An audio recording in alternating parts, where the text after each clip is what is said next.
That is a fire.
It's boiling really, really good now. Look out in the middle.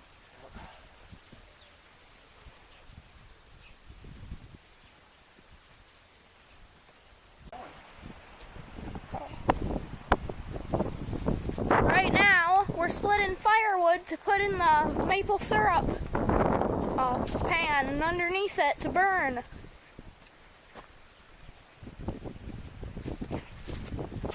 Right here we've got a wedge and a big heavy mallet, and some small wedges, and we're using it to cut through the wood and split it.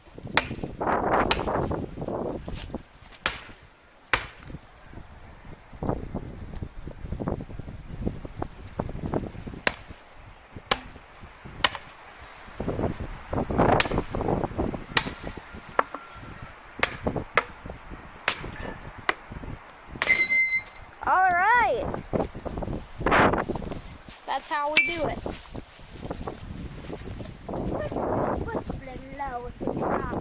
Yeah. Yep, it's all the way in the back. We get all our wood here from out in the woods. Whenever there's a tree falling down by the maple sap or the maple syrup trees, the maple trees, we always split it into smaller pieces and load it up in the Dodge, and then we haul it back to here, and then we burn it to help burn the sap and cook it. So that does two things. It clears up the wood so that we can get around easier with the tractor.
This is all our firewood.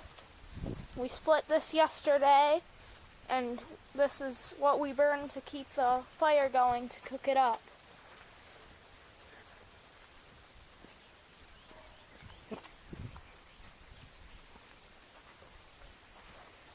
In the back, we have a ventilation spot for plenty of air and smoke to get out. And because of that, there's always like a jet of fire coming out of the back.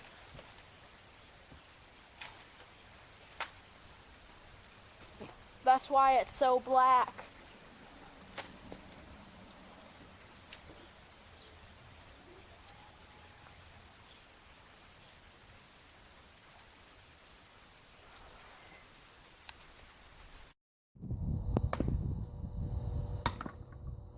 You know, the first time I ever went and split wood, it was for maple syrup a couple years ago. I did enough to get me through that maple syrup day, and as soon as it was over and I thought about it, I asked for that wood splitter for Christmas. Daddy just didn't split enough to get us through today.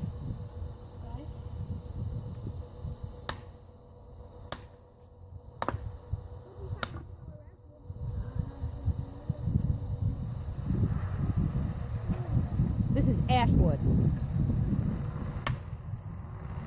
That redwood cedar. A pine tree.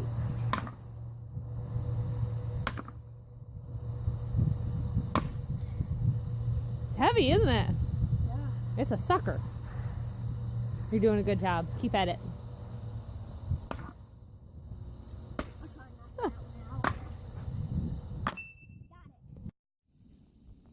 Okay, so I just wanted to show you a little change that we made with the cement block arch. And we did this for privacy purposes. We built an extended wall here because people driving by were seeing the fire. And one day there was a knock at the door and the state police were here. Of course, I don't answer the door for people with weapons on their bodies knowingly, so they just went away, and my fire was low at that time, so I wasn't concerned about it. So after that, we made sure that the gate is always closed. Husband tends to leave it open from time to time, and then the minute it's open, people come to the door. So as I go through the season, some of the blocks get cracked, see here? So I switched out my good blocks with ones that had been used. And because we're not using any kind of permanent setup, they're just stacked. And we're not using fire brick or fire mortar, so they crack. For $1 a piece, you know, if you were buying new ones, you might want to invest in the blocks and the mortar, the fire brick. So I just leave them here, and husband takes them down to the guy with the concrete crushing plant down the road, and they're gone out of here. There's plenty of holes we could throw them in around here too. So right now, like when I finish my boils, if I don't want to have the stack of extra blocks out here, then I can just use them. But I just let the fire go down low, and then you don't have to be concerned about finishing. What are you doing? Moving that for the next fire. Yeah, that's my old beat up chair that got left here by the previous owners, and we just keep using it as our draw off pot. I put my pot on it and empty the pan. So this is the last of the firewood that we had stacked up behind the barn that is old. It's as decayed as your grandpa's teeth. And we're just gonna finish this off. Some of it needs splitting, some of it doesn't. So at least here, it's not sitting under the eaves of the barn, and it's trying to dry out, but we keep getting more snow. What, Peppy? Oh, this is not good castle wood at all. So to use this up, I just use some of the drier wood with some of this. And then I think we've got 1 or 2 boils left in us. The buckets around the yard are getting pretty well full now. The ones in the woods are full, but they're iced over because this temperature just keeps going up and down, up and down. So you can see here, nothing. Nothing at all. A few of the buckets in the yard had some syrup in them or sap in them, and I dumped them. And others, see that one's got a good amount. I must have dumped the other one. I lose track with the days. So we're going to be getting on with our last boil. It's nice to be ready to take a break. You go ahead, check it. See what's in. I was just there. Lift up the lid. There's nothing at all? Yeah. What do you think about that? Well, someone's at 4 pounds. Pancakes tomorrow. I bet you tomorrow. So today it's 32 degrees. We're getting snow and rain. It's going to freeze tonight and be warm tomorrow. So the sap should run, right? Yeah. Yep. So we need to put the rock back on. Okay, you put the rock back on it so it doesn't blow in the wind. Okay. We have an awfully windy place, don't we? Okay, let's go in. Okay. So you can see here, I've got this all set up for our next boil. I have my starter wood here, and our ash is all hauled out and cleaned away. And to keep my pit dry, I got this wood. you got a little starter wood? Yep. Yep, we throw in all the broken sticks from the yard. So I clean my pan. I turn it upside down and scrub it clean with a paint scraper. You can hit it with some steel wool, because if you don't, you get lots of this soot build up, see? And then sometimes you get a little bit of syrup, sap boil over. Husband likes to fill it right full, and then it gets to such a rolling boil that it splashes on the edges quite a bit. So I try to clean it in between every single boil. We're on either 9 or 10 for the season. We're doing real good, but that's how I store it in between boils.